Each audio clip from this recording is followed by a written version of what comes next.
explanation. Question చూసినట్లయితే analyze the causes of 1857 revolt. 1857 revolt not started in single day. Is a process. Right? In 1757, British defeated Siraj Dowlah and they tried to control Bengal, and they appointed Mir Jafar. So foundation of British Empire started during Siraj Dowlah. Started in 1757 Battle of Plassey. Step by step, they started conquering so many places. Right? We have so many reasons to start 1857 revolt.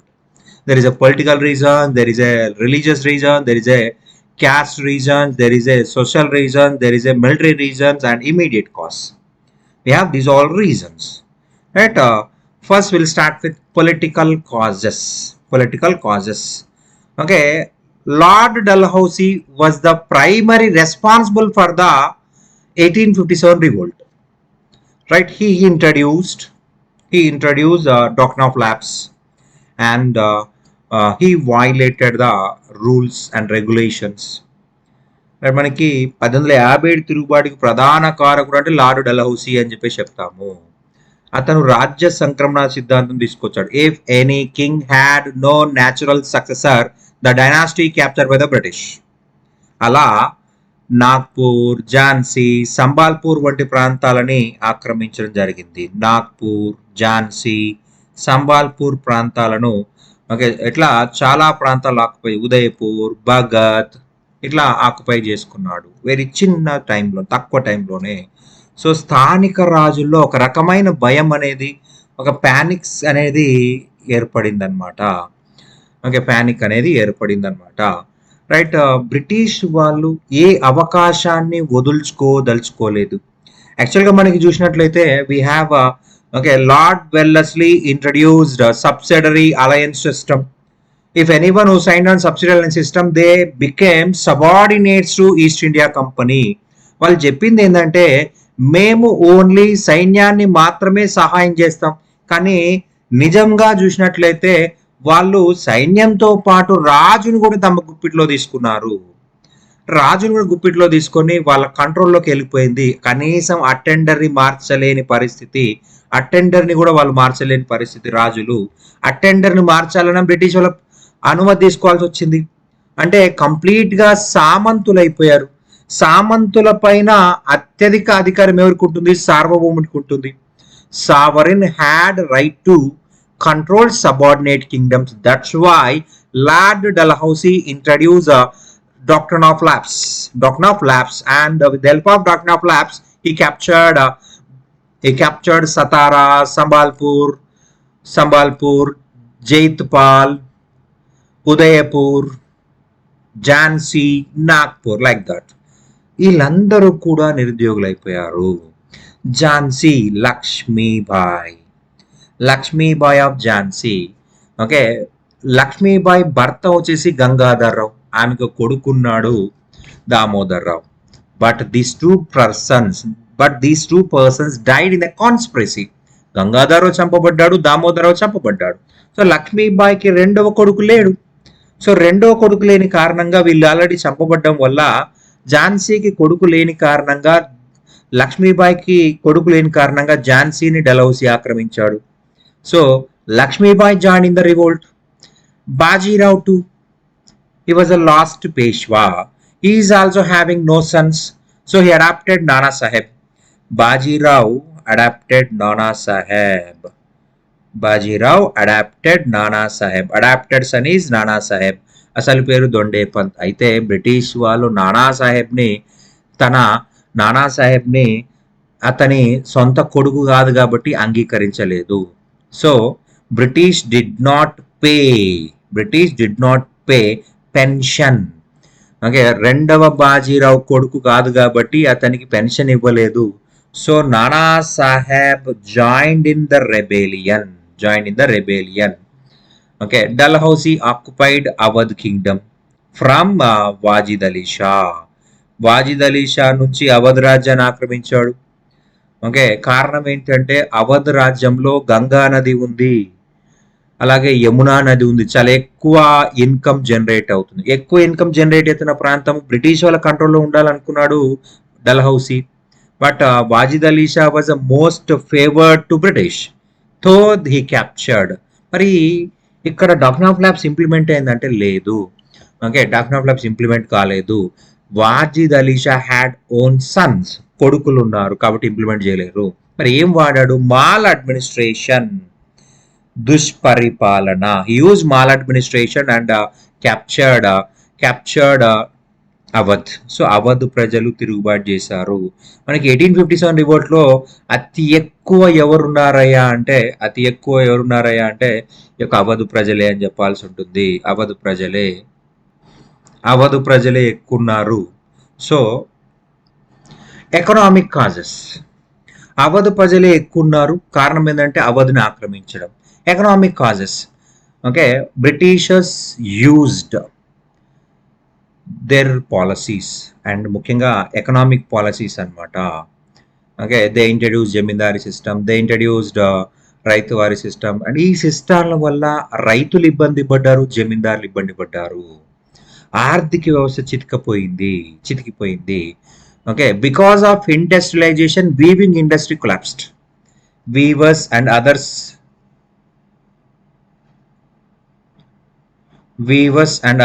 were deeply disappointed.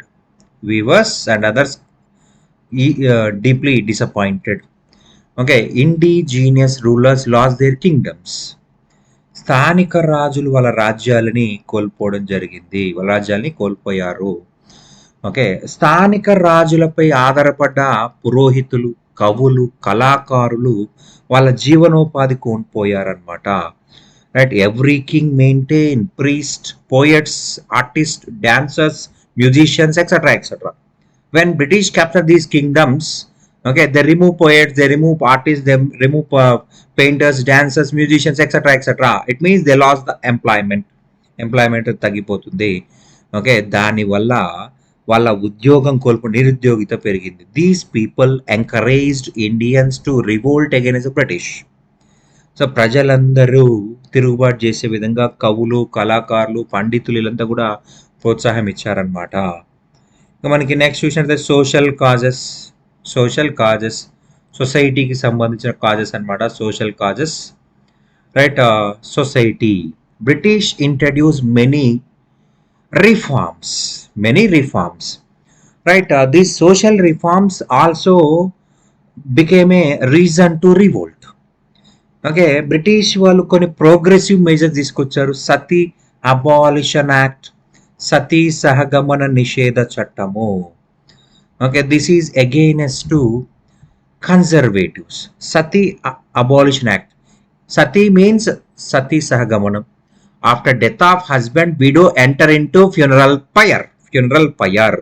భర్త చనిపోయిన తర్వాత భర్త శరీరంతో పాటు చితిమంటలో దూకి మరణించాల్సి ఉంటుంది.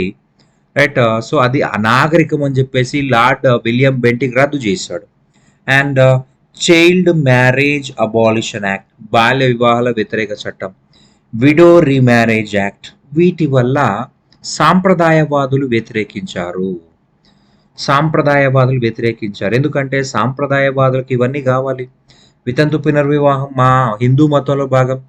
Okay, బాల్య వివాహాలు మా హిందూ మతంలో భాగం, సతీసగం మా హిందూ మతంలో భాగం, మీరెవరు దీన్ని అడ్డుకోవడానికి అని చెప్పేసి వాళ్ళు వ్యతిరేకించడం జరిగింది. And Britishers Christian, as per 1813 charter act,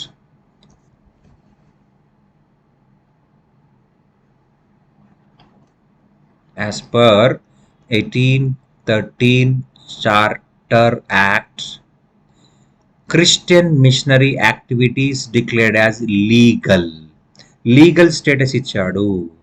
legal status ఇవ్వడం జరిగింది. క్రిస్టియన్ మిషనరీస్ కి పర్మిషన్ ఇచ్చారు 1813 charter act. So they went to each and every area. Okay, మనకి మసీదుల పక్కన, హిందూ దేవాలయాల పక్కన విచక్షణారహితంగా వాళ్ళు క్రైస్తవ మత ప్రచారం చేశారు. దానివల్ల ప్రజల్లో వ్యతిరేకత ఏర్పడింది. మా హిందూ మతము ప్రాధాన్యత కోల్పోయే అవకాశం ఉంది, తమ ఇస్లాం మతము ప్రాధాన్యత కోల్పోయే అవకాశం ఉంది.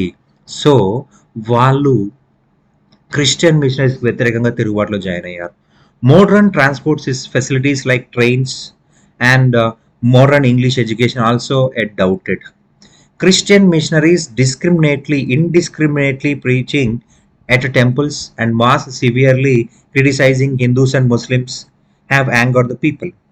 క్రైస్తవ మత ప్రచారం అనేది దారుణంగా జరిగింది. హిందూ దేవాలయాల దగ్గర, ముస్లిం మసీదుల దగ్గర విపరీతంగా చేశారు.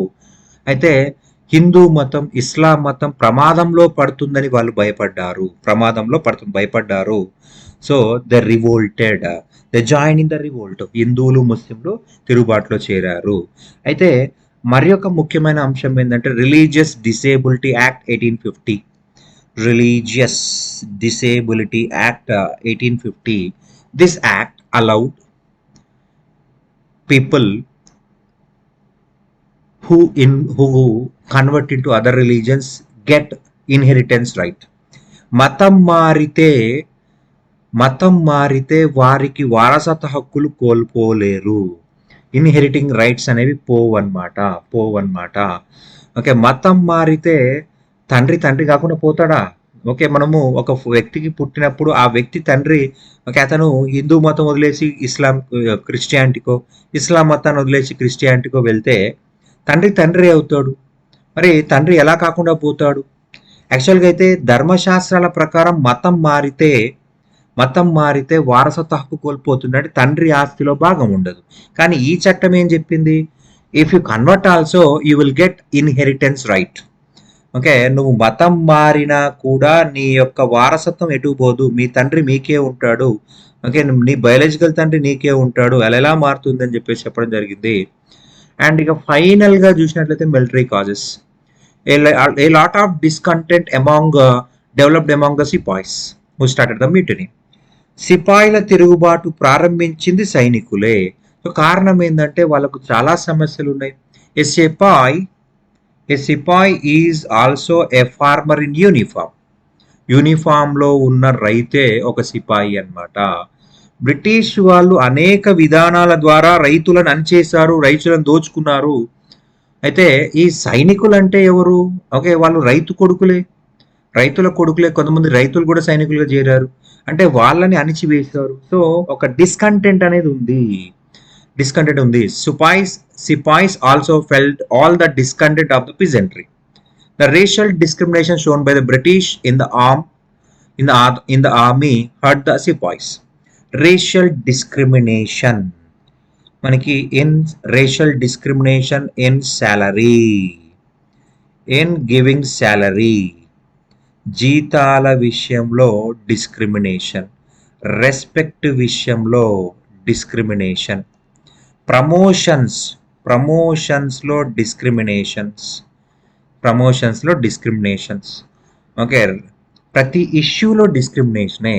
రైట్, మనకి సుబేదార్కి ఇచ్చే జీతము అప్పుడే లండన్ నుంచి వచ్చిన సాధారణ సైనికుడి జీతం ఒకటి. అదేంటి, సుబేదార్ అంటే పెద్ద ర్యాంకు కదా. సాధారణ సైనికుడి జీతం ఎలా ఉంటుందంటే వాడు బ్రిటిష్ వాడు, ఈయనేమో ఇండియన్.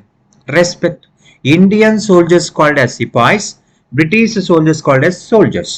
అదేంటి, భారతీయులు సైనికులే, బ్రిటిష్ వాళ్ళు సైనికులే కదా, మరి ఇద్దరిని సేమ్ వర్డ్ పిలవాలి కదా. ఒకే పని చేసిన ఒకే పేరు ఉండాలి. వీళ్ళని ఎందుకు సిపాయి అంటున్నారు, వాళ్ళకి ఎందుకు సైనికులు అంటున్నారు? అంటే వీళ్ళని తిట్టడం కోసమే సిపాయి అనే పదం వాడుతున్నారు, తిట్టడం కోసమే. ప్రమోషన్స్. ఓకే, అతి చిన్న ఉద్యోగంలో చేరిన బ్రిటిష్ వ్యక్తి కూడా అత్యున్నత సైనిక అధికారి కాగలడు. ఓకే, అప్పుడే వచ్చినటువంటి బ్రిటిష్ దేశం నుంచి వచ్చినటువంటి సైనికుడు కూడా, వానికి కూడా సుబేదార్ సెల్యూట్ కొట్టాల్సిన పరిస్థితి, ఇండియన్ సుబేదార్ సెల్యూట్ కొట్టాల్సిన పరిస్థితి. మనకి ఈజీగా అర్థం కావాలంటే మనకి RRR సినిమా చూడండి. వాడు స్టార్టింగ్లో చాలా కష్టపడి కొన్ని పట్టుకుంటాడు, వాడికి ప్రమోషన్ రావాలి. వాడికి ప్రమోషన్ వేయకుండా ఒక అనామకుడికి ప్రమోషన్ ఇస్తారు. సో ప్రమోషన్స్ ఎంత డిస్క్రిమినేషన్ ఆ సినిమాలో చక్కగా కళ్ళకు కట్టినట్టు చూపించారు. సో ప్రమోషన్లు చాలా దారుణంగా ఓకే ఇచ్చేవాళ్ళు కాదు. ఇండియన్స్కి ఇచ్చిన highest promotion subedar. Subedar was the highest promotion given to Indian soldiers. If Hyder Ali joined in, if Hyder Ali joined in British Army, he will get highest post is Subedar. Hyder Ali అనే గొప్ప యోధుడు, మనకి మైసూర్ రాజ్యంకి గొప్ప రాజు అంటే హైదర్ అలీ అంటాం. ఓకే, హైదర్ అలీ అతని వల్లనే ఈ యొక్క బ్రిటిష్ వాళ్ళు గజగజ వణికిపోయారు. ఓకే, నిజాం అలీ ఖాన్ భయపడ్డాడు, మరాఠులు భయపడ్డాడు. అటువంటి వ్యక్తి సైన్యంలో చేరిన వాళ్ళిచ్చే హయ్యెస్ట్ పోస్ట్ సుబేదార్ మాత్రమే. రెస్పెక్ట్ లేదు, రెస్పెక్ట్ లేదు. And there is no allowances. Britishers get allowances, Britishers get salaries, DA, travel allowance, daily allowance, etcetera etcetera. కానీ ఇండియన్స్కి లేవు అనమాట, ఇండియన్స్కి లేవు. Right. Britishers introduced General Service Enlistment Act 1856. As per this act, if anyone joined as a soldier, they have to work anywhere in the world, anywhere in the world. If they rejected, they will lose the job. ప్రపంచంలో ఎక్కడ యుద్ధం వచ్చినా ఎక్కడికైనా వెళ్ళి పనిచేయాల్సిందే. కానీ హిందూ మత ప్రకారం, సిద్ధాంతాల ప్రకారం సముద్రం దాటితే కులం పోతుంది, హిందూ ధర్మశాస్త్రాల ప్రకారం. సో హిందూ సిపాయిలు వ్యతిరేకించారు. సముద్రం దాటితే మా కులం పోతుంది, మేము ఇండియాలో ఎక్కడ పని చేయమన్నా పని చేస్తామంటారు. But Britishers refused. Okay, if any one refuse to go to any country other than India, okay, they will lose the caste, they will lose the job. So British వాళ్ళు ఏమన్నారు, నీకు ఉద్యోగం కావాలా, కులం కావాలా? కులం కావాలన్న వాళ్ళు రాజీనామా చేశారు. ఓకే, కనీసం పిల్లలకి తింటానికి తిండి పెట్టొచ్చు అనుకున్న వాళ్ళు సైన్యంలో కంటిన్యూ అయ్యారనమాట, కంటిన్యూ కావడం జరిగింది. ఓకే, సో మనకి 1857 తిరుగుబాటుకి ఇవన్నీ కారణాలు. ఇక ఫైనల్గా చూసినట్లయితే introduction of Enfield rifle, introduction of Enfield rifle. Okay, ఇది హిందువులలో, ముస్లింలలో వ్యతిరేకతకు కారణమైంది. Okay, immediate cause of 1857 revolt అంటే introduction of Enfield rifle. Enfield రైఫిల్లో ఒక బుల్లెట్ వాడతారు. That bullet cover made up of fat of that bullet cover made up of pork and cow fat. Okay, ఆవు మరియు పంది కొవ్వులతో బుల్లెట్ కవర్ తయారు చేస్తారు. ఆ బుల్లెట్ కాదు, బుల్లెట్ కవర్. ఆ కవర్ చేతితో కట్ చేయడం కుదరదు, నోటితోటే కట్ చేయాలి. హిందువుల పవిత్ర జంతువు ఆవు, ముస్లింల అసహ్యకరమైన జంతువు పంది. సో ఈ రెండు జంతువులని ముట్టుకోకూడదు. ఓకే, పంది అసహ్యకరమైన జంతువు ముస్లింలకి, సో ముస్లింలు వాడని రిజెక్ట్ చేస్తారు. కవ్వు వచ్చేసి హిందువుల పవిత్ర జంతువు, సో హిందువులు కూడా తినకూడదు. మరి ఈ యొక్క బుల్లెట్స్ వాడాలంటే అది నోట్తో కట్ చేయాల్సింది. కత్తెర పెట్టి కట్ చేసేసారంటే ఆలోపు ఎదురోడు కాలుస్తే నువ్వు చచ్చిపోతావు. Right, these are the reasons. Introduction of Enfield rifle was the immediate cause of 1857 revolt. ఇవన్నీ కారణాలతో మనకు తిరుగుబాటు అనేది స్టార్ట్ అయింది. మంగల్ పాండే అనేటువంటి బ్రాహ్మణ సైనికుడు బారక్పూర్ అనే రెజిమెంట్లో తన 2 అధికారులను కాల్చి చంపాడు. సో దెన్ మే 10th 1857 మనకు మీరట్లో సైనికులు సమావేశమై తిరుగుబాటుని స్టార్ట్ చేశారు. బట్ ఇవన్నీ కారణాలతో మనకు తిరుగుబాటు అనేది స్టార్ట్ అయింది. Thank you. ఇదంతా పర్ఫెక్ట్ రాసినట్లయితే మంచి మార్కులు వస్తాయి. Thank you.